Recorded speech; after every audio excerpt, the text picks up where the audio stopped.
bonjour à toutes et à tous. Bienvenue sur le plateau télévisé de Business Industrie Dijon pendant 2 jours ici au Parc des Expositions de Dijon.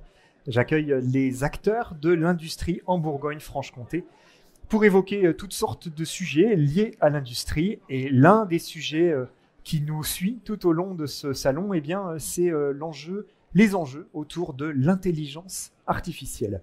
Ce rendez-vous est diffusé en direct sur le site internet businessindustrie-dijon.com et il sera visible dès que les caméras seront coupées sur le YouTube du salon Business Industrie Dijon. L'intelligence artificielle, je le disais à l'instant, eh bien c'est le sujet qui nous réunit cet après-midi. Je commence avec vous, Olivier Schimpf, directeur de Robotics Valais. Robotics Valais, qu'est-ce que c'est? Pôle de compétences autour des sujets de robotique. C'est un cluster. On est un cluster sur la robotique et l'industrie 4.0. Et l'objectif, c'est de fédérer et d'animer la filière robotique et industrie 4.0 en Bourgogne-Franche-Comté. Et ça passe énormément par de la sensibilisation, de la promotion des technologies et faire comprendre aux industriels comment ils peuvent utiliser ces technologies. La sensibilisation, convaincre, séduire, acculturer sont des mots qu'on entend régulièrement. Il y a encore besoin de le faire auprès des industriels. Oui, il y a besoin de le faire tous les jours. En fait, certaines personnes voient la robotique et l'intelligence artificielle et toutes ces technologies comme quelque chose qui fait peur, alors que ça peut se déployer relativement simplement et de faire gagner du temps, faire gagner de l'argent et du plaisir au travail ou du bien-être au travail. Oui, voilà, améliorer les conditions de vie au travail, en tout cas, ça peut y contribuer. On comprend éventuellement pourquoi les réticences, pourquoi la peur éventuellement. Ça peut coûter cher, ça peut ne pas être bien accepté par les équipes, il va falloir former les équipes, et puis c'est un saut vers l'inconnu quelque part. Encore aujourd'hui, l'IA, franchement, on n'a pas idée de jusqu'où elle va nous emmener. L'IA, ça fait peur parce que c'est magique. Yannick nous en parlera tout à l'heure, c'est magique. On imagine pouvoir faire tout avec, mais on a aussi peur, comme on avait peur de la robotique il y a quelques années, que ça nous prenne notre travail et que derrière on n'ait plus de compétences et qu'il n'y ait plus besoin de matière grise pour pouvoir travailler. Je pense que c'est plus le côté matière grise qui fait peur que le côté opérateur dans ce domaine-là. Et alors c'est marrant que vous utilisiez le terme de magie parce qu'il y a quelques instants sur ce même plateau à votre place, le fondateur d'une start-up byzantine disait il faut sortir de la magie de l'IA, de cette solution à qui on pose une question et qui fait une réponse bluffante en moins d'une seconde. Il y a encore une dimension magique certes, mais l'IA ou la robotique dans une entreprise, c'est d'abord destiné à répondre à un besoin bien spécifique et bien identifié. C'est ça. Je pense que c'est ce que toutes les personnes, et je pense que Yannick nous en parlera tout à l'heure, l'IA, faut qu'il y ait un cas d'usage, il faut qu'on l'applique à quelque chose de pratique. Autrement, c'est de l'argent mis en l'air pour rien ou qui est dépensé pour des solutions qui n'ont pas de valeur ajoutée. Et c'est comme pour revenir à la robotique, c'est comme pour la robotique. Mettre un robot, moi j'ai des cas d'entreprises qui ont utilisé des robots pour le côté nouvelle technologie. Et derrière, il n'y a pas de vrai cas d'usage et donc ils se retrouvent avec une installation à plusieurs centaines de milliers d'euros qui est pas utilisée parce que c'est pas adapté à leurs besoins. Et je pense que aujourd'hui, l'IA, on est à peu près à ce stade-là en se disant, on peut mettre de l'IA partout, on nous en vend tous les jours en disant c'est magique, vous allez pouvoir faire tout avec de l'intelligence artificielle. Mais on se rend compte que c'est parfois dépenser de l'argent là où il n'y en a pas besoin, alors qu'il y a des solutions qui peuvent permettre de gagner de l'argent et si elles sont bien utilisées. Donc il faut y aller, ça, on est tous convaincus de ça sur ce salon et autour de cette table, mais pas n'importe comment. Ça faut y aller. Ouais. Faut pas louper le coche. Et dans tous les domaines. Ouais. Aujourd'hui, dans tous les domaines, il faut imaginer utiliser l'IA comme un assistant ou comme quelque chose de nouveau, mais qui peut permettre d'améliorer les conditions de travail et d'efficacité dans le travail. Donc, si on veut pas y aller n'importe comment, il faut trouver le bon expert pour nous accompagner. Et ça peut être, par exemple, la société Davy, dont Yannick Gérard, vous êtes le responsable recherche et développement. Vous avez, vous personnellement, un parcours dans l'innovation et la création d'entreprises, puisque vous avez travaillé pendant 15 ans au sein de la structure qui aujourd'hui est la SAT Science. Votre profil, les sciences cognitives, et vous êtes donc au sein de cette entreprise Davy, basée en région parisienne, avec des sites en Bourgogne, notamment à Dijon. Et quel est son métier? Quel est votre métier chez Davy? Bon, déjà, merci pour l'invitation. Merci à Olivier. Merci Patrice. Je vais, spécifier quelques petits points. Je ne suis pas resté 15 ans à la SAT. J'y suis resté 3 ans. Je suis resté 15 ans à l'Université de Bourgogne. Ah, mais c'était juste à côté. Donc, c'est des voisins et des amis. Exactement. Davy, c'est principalement une société qui est implantée en région Bourgogne-Franche-Comté. On a effectivement notre siège social qui est situé à Paris. La société a été pendant plusieurs années sur Paris et maintenant on a 60-65% de nos effectifs. On est une petite trentaine qui se situe à Nevers, donc dans la Nièvre, Bourgogne-Franche-Comté. Mais c'est exact que pendant un certain temps, elle était sur Paris. Alors oui, Davy, nous, on est éditeur de logiciels dans le domaine de l'intelligence artificielle.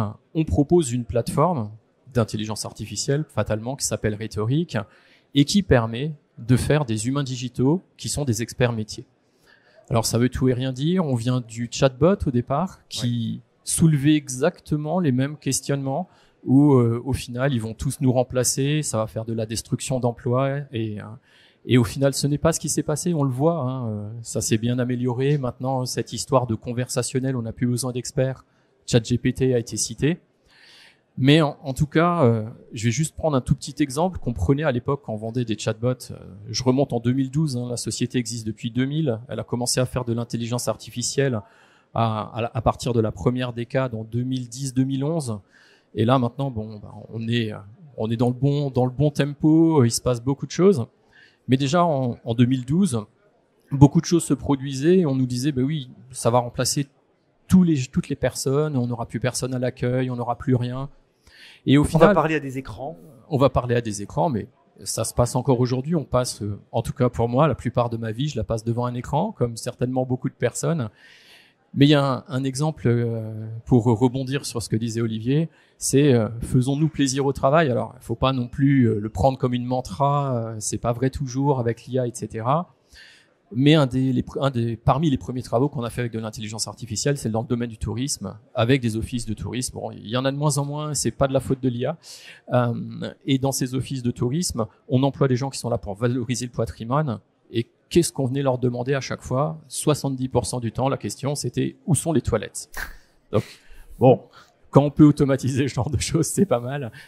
Après, il faut pas non plus tomber dans l'autre excès. Ces personnes qui viennent demander où sont les toilettes, elles demandent d'autres choses. Donc, on les a attirées dans un lieu pour leur rendre d'autres services. Mais quand la majorité des demandes, c'est ça, c'est fatigant. Donc, la conviction était qu'on pouvait dégager les personnes de cette tâche d'information à caractère pratique pour leur permettre de se concentrer sur leur cœur de métier, c'est-à-dire la valorisation du patrimoine et du territoire. Exactement, c'est très joliment dit, mais c'est exactement ça. Merci. Donc pour continuer, en tout cas aujourd'hui, sur la plateforme d'intelligence artificielle qu'on propose, c'est des chatbots extrêmement évolués, ça va beaucoup plus loin maintenant, tout le monde a un peu testé ces intelligences artificielles. Donc nous, on propose des services qui sont à peu près équivalents. On s'est inspiré largement de ce qu'ont fait OpenAI, en tout cas tous les gros Meta, etc. Mais notre différenciateur clé dans le domaine de l'IA, c'est l'informatique affective. On rend ces agents sensibles. Ils ont les mêmes codes de communication que les humains. Pour justement, on va certainement parler d'interface homme-machine, mais pour justement qu'on ne soit pas perdu, qu'on ne soit pas obligé de réinventer une communication particulière avec la machine. Et à partir de ça, on arrive à parler avec une machine et elle nous répond, elle interagit avec nous avec des codes similaires de ceux des humains. Et à côté de ça aussi, on a pris le parti de les incarner, donc leur donner une forme. C'est pour ça, on dit des humains digitaux. Et ça permet d'avoir la gestuelle. Là, je fais beaucoup de gestes. Je suis en train de passer au-dessus de la table. Je montre Olivier, je montre Patrice. Et nos agents font la même chose, avec en plus des émotions qui sont véhiculées, qui sont cohérentes avec ce que dit l'agent. Et au final, l'ensemble s'appuie sur de l'expertise métier. Donc, Davy, nous, on n'a pas d'expertise à part en intelligence artificielle et en 3D. Et on utilise, disons, on prend l'expertise de nos clients qui nous conduisent et avec ça, on fait des humains digitaux, experts métiers. Voilà pour une introduction l'importance générale. que votre client ait des données organisées, structurées, utilisables par une IA. Ça, c'est la base. Alors, oui, bien sûr, ça, il faut de la donnée. Aujourd'hui, ça dépend ce qu'on veut faire comme expert métier. Un des derniers qu'on a fait dans le domaine des musées, le musée avait son site et surtout, ils ont des agents, ils ont des collections qui sont assez bien référencées. Et au final, dans ce genre de cas, on fait plutôt une exposition de ce que propose le musée. Donc là, on n'a pas besoin d'énormément de données, à part ce qu'il y a dans la tête des gens et quelques petites informations sur des sites. Par contre, on a beaucoup de projets à l'heure actuelle dans la médecine, par exemple, appareillés à distance, où il peut y avoir des robots ou en tout cas des appareillages. Là, par rapport à tout ce qui a été utilisé pour faire un diagnostic, là, il faut énormément de données pour pouvoir former des intelligences artificielles. En fait, ça dépend du domaine, mais il vaut toujours mieux avoir de la donnée. Beaucoup de données, ça permet de n'avoir besoin de l'expert qu'à la fin pour dire est-ce que ce que fait l'IA, c'est correct et ça correspond bien à votre métier.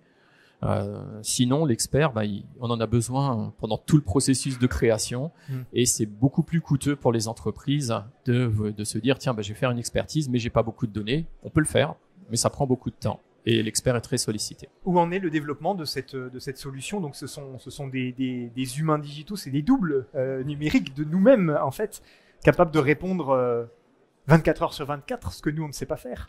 Vous en êtes où? Alors, il y a plusieurs choses, justement. Bon, je vais pas rentrer dans toutes ces descriptions. Le double numérique est un de nos intérêts. On travaille dessus depuis 2 ans, c'est-à-dire comment, Patrice, vous pourriez animer une quinzaine d'émissions à travers la France, l'Europe, même dans des langues étrangères, en ayant exactement le même comportement, toutes vos connaissances, parce qu'à force de nous rencontrer, d'échanger sur l'IA et certainement toutes les recherches que vous avez faites, vous avez une expertise dans ce domaine-là qui vous permet d'échanger sur ce sujet. Donc, on est capable aujourd'hui, et là on prend pas vos données, c'est des interviews avec vous, on va reprendre la vidéo là qu'on va avoir ici. Ça vous a filmé, vous avez écrit des choses, on prend tout ça et on peut faire votre double numérique. Et on peut l'installer ailleurs. Alors, on a tous essayé ChatGPT ou d'autres choses, il y a des hallucinations. Donc, il faut pas non plus rêver que vous serez aussi parfait qu'aujourd'hui, ce ne sera pas exactement comme ça. Et le rattrapage pourra un peu déraper. Par contre, ça fonctionne.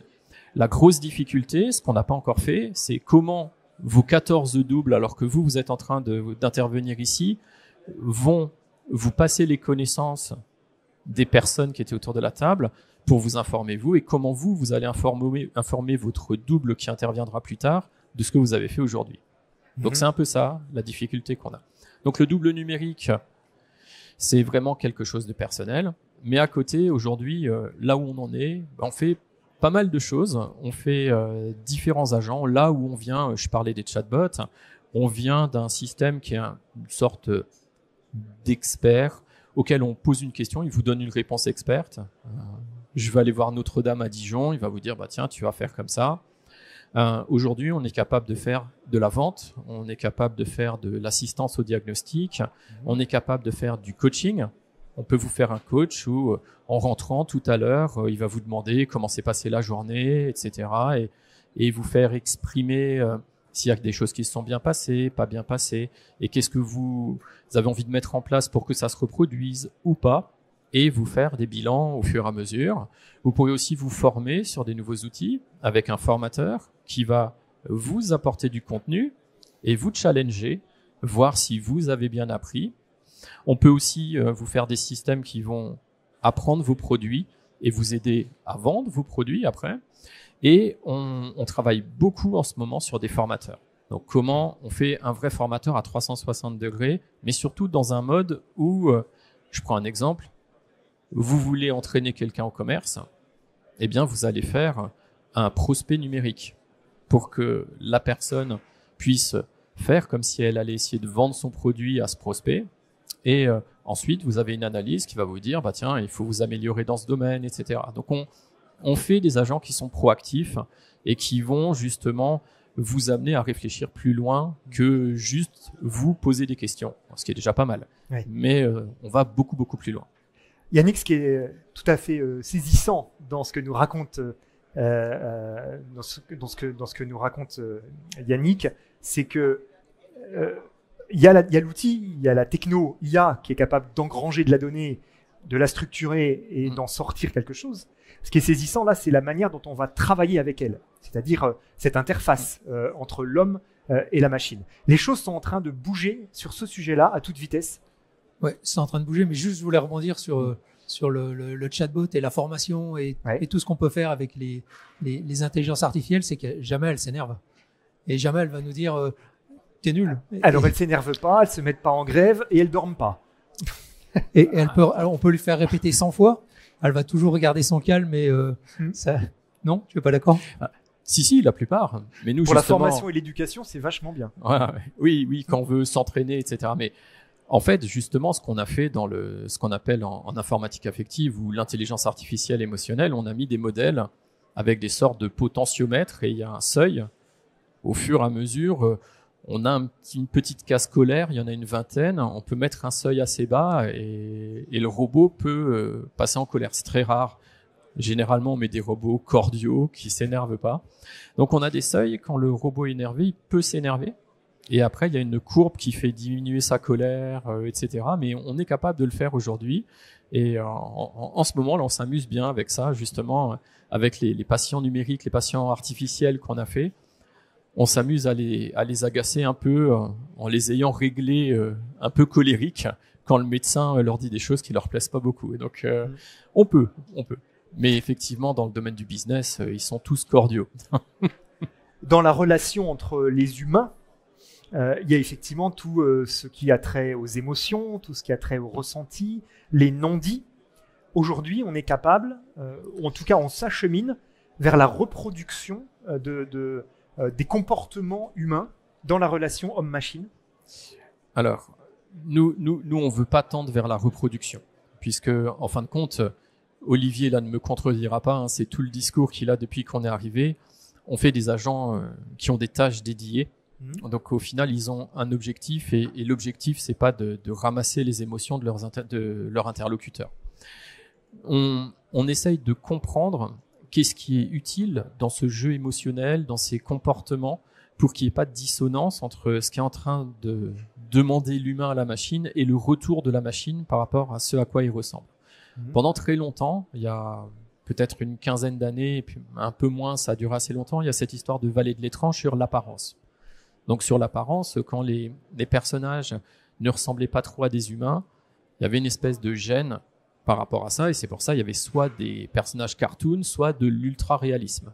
Et au milieu, il y avait des choses qui se prétendaient ressembler à des humains, et ça allait pas, et ça a une sorte de malaise quand on interagit avec.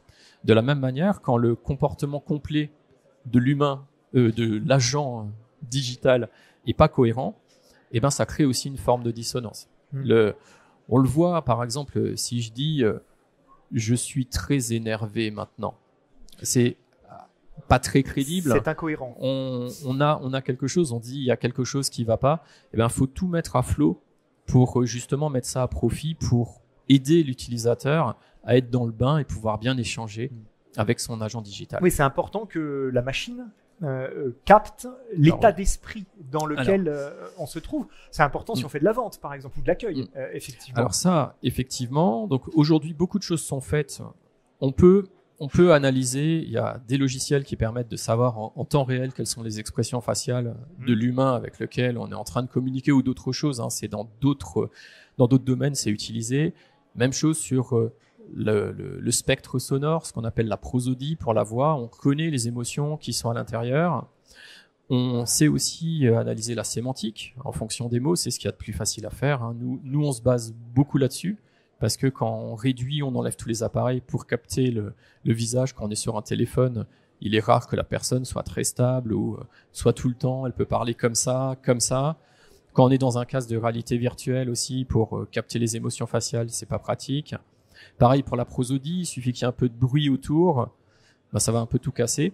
Mais en tout cas, on est capable aujourd'hui de récupérer ça et de mettre en adéquation avec des modèles.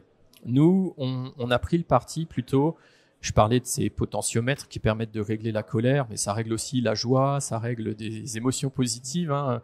Ne nous cachons pas. Au final, ça, on le fait par rapport au texte. C'est qu'est-ce qu'il y a dans le sens de ce que dit l'utilisateur au robot. Donc le robot, il va se baser là-dessus pour changer tout son bain d'émotions, son bain de ressenti. Et c'est lui qui, par rapport à sa posture, il sait que, par exemple, c'est un assistant médical qui est là pour écouter les personnes qui viennent, qui doivent être en souffrance. Donc, il a son rôle, il a ses croyances qu'on règle au début, et ce que lui dit l'humain va commencer à lui faire revoir sa mission. Est-ce que l'humain est satisfait de son service ou pas? Et il va s'adapter à ça en répondant. Donc ça, on est déjà capable de le faire. Donc on peut, après, rajouter les émotions du visage et cette fameuse prosodie dans la voix, mais il faudrait refaire énormément d'expérimentations parce que tout ne se cumule pas et c'est pas juste quelque chose quand la personne sourit, dit des choses positives. Ça pourrait faire à la limite un renforcement, mais c'est très complexe de manipuler les émotions. Bon, Yannick, je vais être franc avec vous. Vous envoyez du rêve. À ce Clairement. Vous envoyez aussi des messages anxiogènes.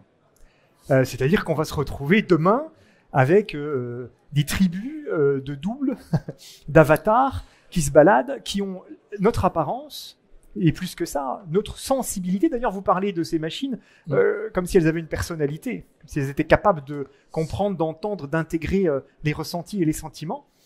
On se dirige vers un monde qui ressemble à ceux des films de science-fiction. Ça dépend lesquels. Mais généralement, les scénarios des films de science-fiction ne sont pas super positifs. Hein. Ce qu'il faut bien voir et ce qu'il faut bien considérer, c'est, comme je le disais aussi, on fait des experts métiers. Alors là, on parle du double, mais quand je parlais de double aussi, c'est pour vendre son expertise ou proposer des services. Donc on est toujours dans une posture qui est proche d'une posture professionnelle, souvent en contact avec quelqu'un. Il est rare que quand l'on rentre dans un magasin, on se fasse hurler dessus tout de suite. Donc c'est pas la personnalité du vendeur, de la vendeuse, c'est plus sa posture qu'on va essayer de mettre en place pour qu'il n'y ait pas de surprise. On fait pas, pour l'instant, on va peut-être du peuplement de monde virtuel avec des personnes qui ont plein de personnalités. On pourrait le faire, mais pour l'instant, c'est pas nos enjeux. Et les modèles qu'on fait sont liés à une tâche. C'est-à-dire que la personnalité de l'agent va être par rapport à la tâche qui lui a été dédiée et non pas sur tous les concepts du monde. Juste, par exemple, un amour du patrimoine de la ville de Dijon. Et la personne le prendra pour elle si quelqu'un insulte des bâtiments ou trouve que c'est pas bien fait, qu'il y a des choses qui vont pas, que c'est sale, etc. Par contre, tant qu'elle reste dans son rôle et sa conception, tout va bien. Et on pourrait bien sûr pousser. Après, je reviens à ce que dit Olivier très souvent, mais à quoi ça sert? Et dans quel but? C'est, au final, si on n'a pas de tâche derrière, nous on essaye de rendre nos agents les plus autonomes possibles. Bien sûr, là, on est en train de finir un de nos projets. On a eu par la banque, par BPI, un label Deep Tech pour faire ça. Ça va se finir l'année prochaine. On fait des agents qui doivent être cohérents avec leur environnement. Ils sont cohérents avec quelques personnes autour d'eux. Il y a une expertise qui est donnée, mais c'est toujours dans cette tâche. Ils peuvent se déplacer, ils peuvent donner du conseil, ils peuvent appeler un de leurs collègues. Donc, on tend à les rendre autonomes pour qu'ils puissent avoir une série de tâches. Et là, on se rapproche du monde des robots. Et des tâches qu'on va affecter à des robots. Et le robot peut faire une chaîne de tâches. Et on fait la même chose dans ces mondes virtuels avec des intelligences artificielles. D'ailleurs, on en parlera peut-être un peu aujourd'hui, mais les LLM, ce qui sous-tend ChatGPT, etc. Donc là, c'est des grands modèles de langage. Là, on est en train de passer à ce qu'on appelle des IA agentiques. L'IA agentique, c'est un ensemble de tâches, par exemple, qui pourront être conduites. Et on peut espérer demain qu'il y ait une autonomie et qu'une personne, par exemple, on puisse simuler ce salon, mettre un visiteur à l'intérieur en lui donnant quelques petites appétences, curiosités, etc. et qu'on puisse regarder les stands, où il va dans les stands, qu'est-ce qu'il préfère dans les stands, est-ce qu'il préfère, en gros, tout ce qui est mis à l'intérieur, les kakémonos, les gens, le sujet, etc. Bon, ça, c'est un exemple très bateau, hein, parce qu'on Ouais. travaille sur d'autres sujets. Mais en gros, la vraie question qu'il y a en dessous, c'est comment ces agents dotés d'IA ou nos doubles numériques vont pouvoir par eux-mêmes décider de faire des actions, mais toujours dans un objectif de remplir une tâche. Donc c'est ça qu'il faut pas oublier. Absolument, on en reboucle la boucle par rapport effectivement à la première question qu'on se pose quand dans une entreprise qui veut se lancer dans l'IA, c'est pourquoi faire, quelle est la tâche ou les tâches qu'elle souhaite confier à une machine, à un robot, à une IA, c'est-à-dire ne plus confier à un humain, notamment parce qu'elle est pénible ou répétitive ou sans valeur ajoutée. On remercie Yannick Gérard, responsable R&D de l'entreprise Davy, et le mot de la fin pour Olivier Chief, directeur de Robotics Valais. Qu'est-ce que ça vous a inspiré, ce qui vient d'être raconté, et notamment cette dimension qui consiste à brouiller petit à petit la frontière entre l'humain et la machine. C'est ce que j'entends dans le propos de Yannick. On le voit beaucoup sur la robotique humanoïde. On parle de plus en plus de robotique humanoïde. On va leur donner des émotions. Et les robots humanoïdes, alors certains commencent d'avoir des écrans qui permettent de transmettre de l'émotion pour pouvoir s'adapter à la personne, si c'est un enfant, si c'est une personne âgée, de pas réagir de la même façon et de pouvoir transmettre quelque chose et qui fera le côté émotionnel et le côté affectif avec le robot. On pourra j'imagine, développer peut-être pas des histoires d'amour, mais des affections, et de permettre de traiter des maladies. On le voit sur des enfants trisomiques, par exemple. Mettre de l'émotion, mettre un petit robot humanoïde comme il y avait 5-6 ans, c'est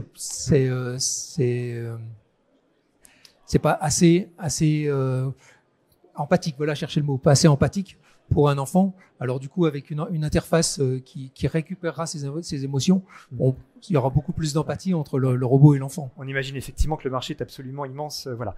Alors je vous rassure, c'était bien nous qui étions là sur le plateau cet après-midi. C'était pas des avatars, c'était pas nos doubles numériques. C'était bien nous, Olivier Schimpf, Yannick Gérard et moi-même Patrice Bouillot, qui vous retrouvons sur le prochain plateau. On va à nouveau parler d'intelligence artificielle. Bonne journée et bon salon.